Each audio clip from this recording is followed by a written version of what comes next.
Microspore से pollen grain का निर्माण कैसे होता है। तो देखिए इसको पहले लैंग्वेज में लिखा हुआ है, initially microspores are rich in cytoplasm with prominent and centrally located nucleus. शुरू में देखते हैं हम लोग क्या है कि माइक्रोस्पोर टेट्राड है, जिसमें बहुत सारा कोशिका द्रव है, क्योंकि ये सभी सेल है ना। तो इसमें शुरू में कोशिका द्रव बहुत मात्रा में है, ज्यादा है, और सबके सेंटर में क्या है, एक न्यूक्लियस है, एक न्यूक्लियस है, अच्छा खासा न्यूक्लियस सबके सेंटर में स्थित होता है। कोई लिखा हुआ इनिशियली शुरुआत में microspores are rich in cytoplasm, cytoplasm से भरपूर होते हैं, with prominent and centrally located nucleus, है ना। मुख्य प्रोमाइनेंट का मतलब होता है यहाँ पर मुख्य, अच्छा है ना। सेंट्रली लोकेटेड बीच में लोकेटेड क्या होता है, न्यूक्लियस होता है। ये होता है soon after release from tetrad, ये जो माइक्रोस्पोर टेट्राड है, इससे रिलीज होने के तुरंत बाद क्या होगा, microspore undergoes expansion in their volume. Microspore जो है वो अपना वॉल्यूम क्या करेगा, बढ़ाएगा, ठीक है। At later stage vacuole appear, बाद में उसके बाद क्या होगा, इसमें वैक्यूल एपियर होता है ना। उसके बाद क्या होता है, माइटोटिक, यहाँ पर एसिमेट्रिक स्पिंडल का भी निर्माण होता है। ये सेल डिवीजन में पढ़ाए हैं कि सेल जब डिवाइड करने जाता है तो माइटोटिक स्पिंडल का निर्माण करता है ना, स्पिंडल का निर्माण करता है ताकि उससे सेल डिवाइड कर सके। स्पिंडल जो होता है वहां पर सेल को डिवाइड करने में मदद करता है। तो ये जो न्यूक्लियस है उसी से क्या बनता है, स्पिंडल बन जाता है। तो यहाँ पर ये एसिमेट्रिकल स्पिंडल है। तो उसके आगे देखिए, first mitotic division in microspores result in the formation of two unequal cell, one large vegetative cell और tube cell and a smaller generative cell. अब ये जो माइक्रोस्पोर देखिए, यहाँ पर माइक्रोस्पोर टेट्राड था, ये पहला अपना वॉल्यूम बढ़ाया, उसमें क्या हुआ, वैक्यूल आया, माइटोटिक एसिमेट्रिक स्पिंडल का निर्माण हुआ, है ना, न्यूक्लियस से। अब वो इसके सहायता से क्या होगा, सेल जो है वो दो अनइक्वल भाग में टूट गया। अनइक्वल का मतलब क्या है, असमान, एक बड़ा भाग में टूटेगा और एक छोटा भाग में टूटेगा। तो ये जो वेजिटेटिव वाला पार्ट होता है वो बड़ा होता है और ये जनरेटिव जो होता है वो छोटा, है ना। यहाँ पर देख लिया हम लोग, ये क्या है, माइक्रोस्पोर का डायग्राम हम लोग देख रहे हैं। यहाँ पर एसिमेट्रिक स्पिंडल है और ये यहाँ पर वैक्यूल है। उसके नीचे देखिए, अब इस स्पिंडल की मदद से ये सेल दो भाग में डिवाइड कर दिया। ये ऊपर वाला बड़ा सा सेल है, इसको वेजिटेटिव सेल कहते हैं, और ये नीचे वाला इसको जनरेटिव सेल कहते हैं। अब वो आगे फिर क्या उसमें परिवर्तन होगा, वेजिटेटिव सेल ऊपर वाला और ये नीचे वाला जनरेटिव सेल है। प्रत्येक सेल में न्यूक्लियस होता है, ये न्यूक्लियस दर्शाया गया है। यहाँ पर एक लेयर का निर्माण हुआ, देखिए कांटेदार इस प्रकार से, है ना। इसको क्या कहा जाता है, एक जाइन कहा जाता है। ये अंदर वाला लेयर जो है इसको इंटाइन कहा जाता है, ठीक है। फिर अगला देखिए, अब ये जो वेजिटेटिव सेल है वो ज्यों का त्यों रह जाएगा, पूरे एज ए होल को वेजिटेटिव सेल कहते हैं। और ये जो जनरेटिव सेल है वो डिवाइड करके दो मेन गैमेट का यहाँ पर निर्माण करते हैं। तो ये कंफ्यूजन रहता है बहुत सारे स्टूडेंट में कि पोलन ग्रेन गैमेटोफाइट है कि गैमेट है। किस चीज का डायग्राम बना हुआ बताइए, पोलन ग्रेन का ना। यहाँ माइक्रोस्पोर टेट्राड से देखें कि पोलन ग्रेन का विकास कैसे होता है। तो पहले देखें कि वो क्या होगा, माइक्रोस्पोर टेट्राड से अलग होगा, अपना वॉल्यूम बढ़ाएगा, उसमें क्या होगा, वैक्यूल बनेगा, एसिमेट्रिक स्पिंडल की मदद से दो असमान भाग में टूट जाएगा। एक बड़ा सेल जो होगा वेजिटेटिव सेल और दूसरा छोटा सेल जो होगा जनरेटिव सेल, है ना। फिर उसमें बाहरी लेयर उसमें निर्माण होगा जिसको एक्जाइन कहते हैं, और अंदरूनी लेयर जो होता है इसका पोलन ग्रेन का उसको इंटाइन कहते हैं। वेजिटेटिव सेल जो है यूं ही रह जाएगा, वो बड़ा होता है।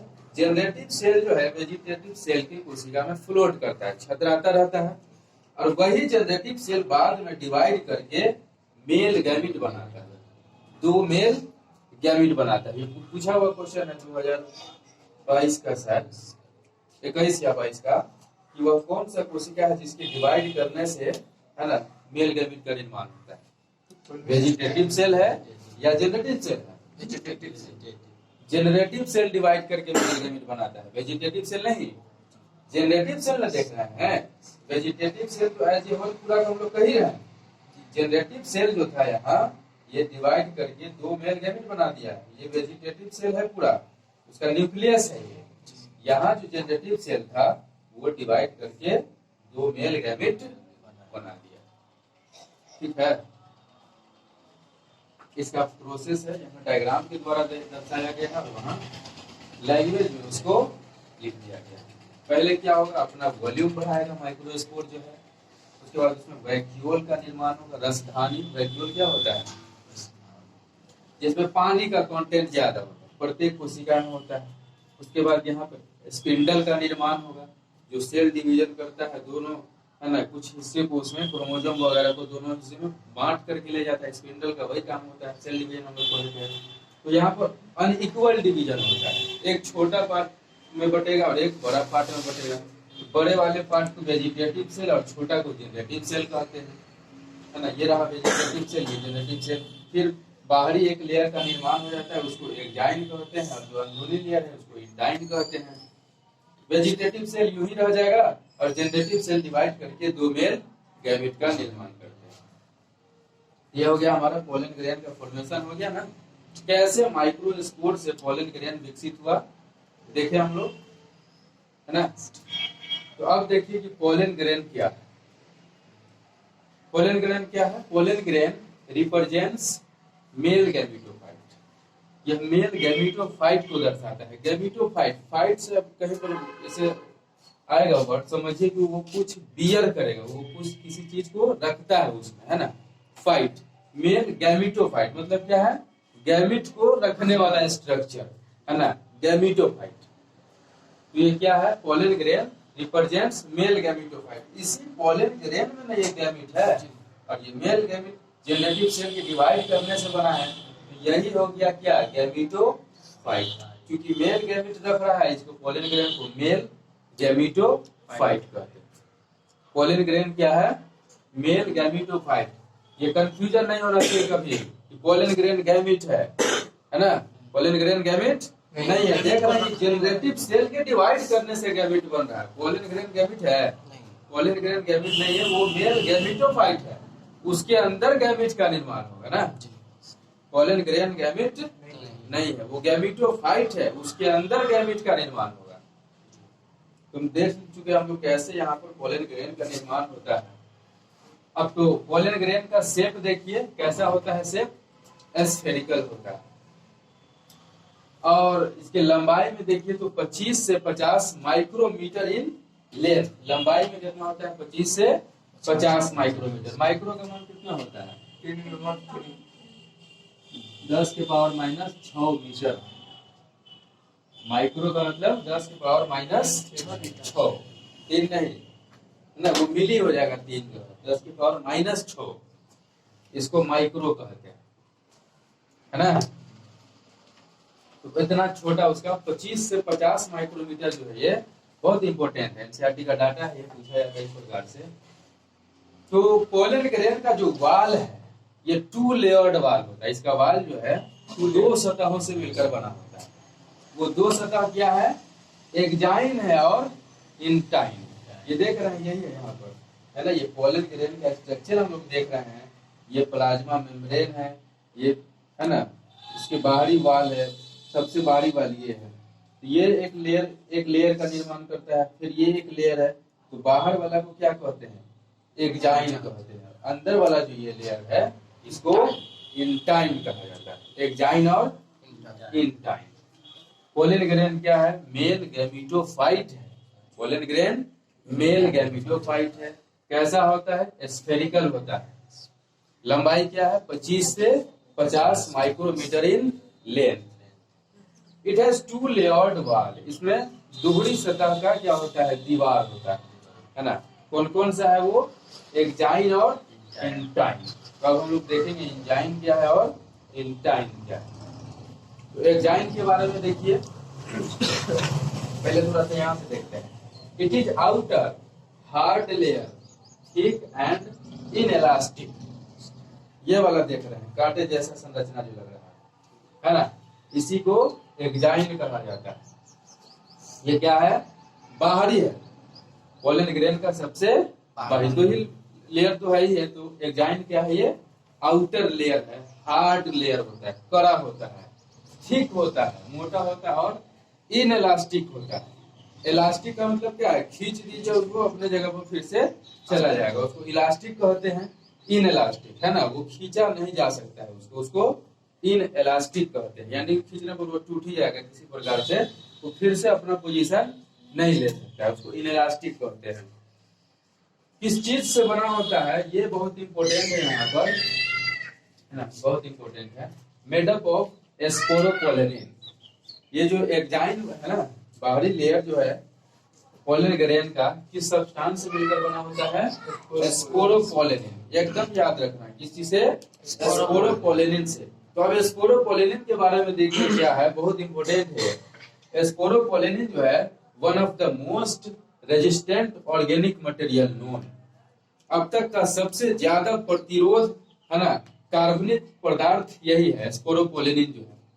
अब तक का सबसे प्रतिरोध मतलब क्या है? किसी चीज को वो प्रभावित, यानी किसी भी चीज से वो प्रभावित नहीं हो सकता, रेजिस्टेंट है ना, चेंज नहीं कर सकता है किसी चीज इसको। तो स्पोरोपोलेनिन वह सब्सटेंस है जो क्या है? सबसे अब तक का सबसे ज्यादा रेजिस्टेंट ऑर्गेनिक मटेरियल है, इनऑर्गेनिक में नहीं, ऑर्गेनिक मटेरियल में बोला जाता है ना sporopollenin. It can withstand high temperature and alkali. ये स्पोरोपोलेनिन जो सब्सटेंस है, इसमें खासियत है कि क्या कर सकता है? उच्च से उच्च ताप को सह सकता है। विथस्टैंड मतलब सहना उसको, एंड अल्कली, अल्कली वगैरह जो एसिड और बेस हम लोग देखते हैं, उसको भी बहुत ज्यादा से ज्यादा अल्कली को भी सह सकता है और बहुत ज्यादा से ज्यादा तापमान को भी सह सकता है। और तीसरा है no enzyme that can degrade sporopollenin into सोफानिन। और ऐसा कोई एंजाइम अब तक प्राप्त नहीं हुआ है, ज्ञात नहीं है, जो इस स्पोरोपोलेनिन का कुछ बिगाड़ सकता है। इतना हार्ड सब्सटेंस ये जो बाहर वाला होता है ना, पोलन ग्रेन। इसी के कारण पोलन ग्रेन जो है बहुत हजारों वर्षों तक रह जाते हैं, है ना। कई ऐसे स्पेसीज है इसका लिखा गया है हजारों वर्ष, 10,000 साल के बाद इसका देखा गया। तो ये रिप्रोडक्शन हो सकता। हाँ, उसके बाद वो पोलन ग्रेन जाके फीमेल रिप्रोडक्टिव पार्ट में स्टिग्मा पर जाएगा, तो वहाँ पोलन ट्यूब का निर्माण हुआ, गैमेट जाएगा, रिलीज करेगा, वहाँ इस प्रकार से हुआ।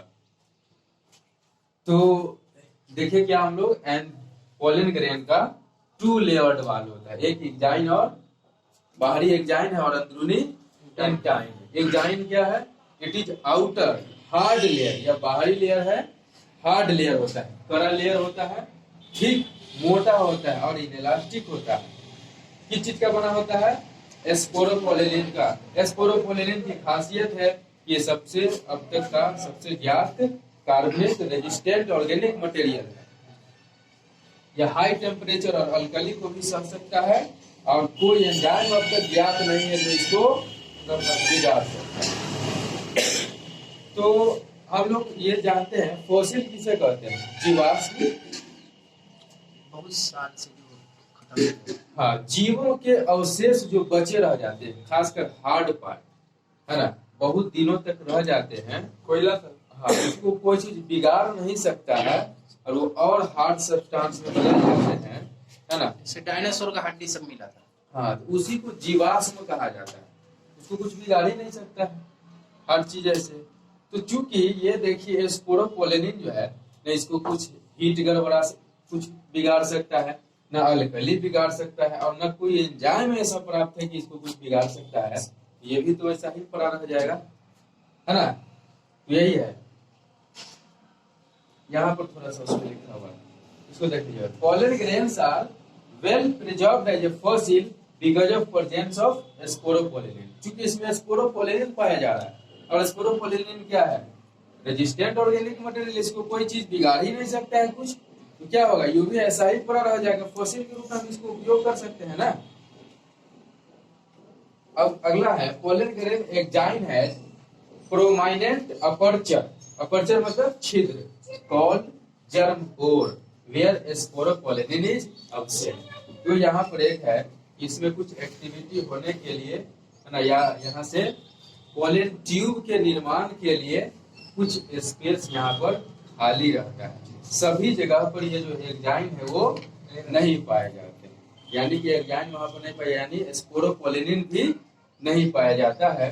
तो वैसे पोजीशन, वैसे पोर्शन को क्या कहा जाता है, जर्म पोर कहा जाता है। वहां पर क्या है, अपर्चर होता है, वहां पर स्पोरोपोलेनिन जो है वो अब्सेंट होता है, वहीं से पोलन ट्यूब वगैरह का निर्माण होता है। सब देखेंगे हम लोग अगले इसी चैप्टर में, सीक्वेंस में देखते रहेंगे। तो उसको क्या कहा जाता है, एग्जाइन है प्रोमाइनेंट अपर्चर। यहाँ पर देख रहे हैं, देखो एग्जाइन है जब तक, यहाँ पर क्या है, एकदम इन टाइम में इसको सटा देगा। यहाँ पर मतलब क्या है, एग्जाइन नहीं है, मतलब स्पोरोपोलेनिन नहीं है। चूंकि यहाँ पर से जर्म पोर, ये पोलन ट्यूब का निर्माण होना रहता है, और ये इसको कोई चीज चेंज ही नहीं कर सकता है। स्पोरोपोलेनिन यहाँ पर पाया जाएगा, तो पोलन ट्यूब का निर्माण कैसे होगा, होगा ही नहीं।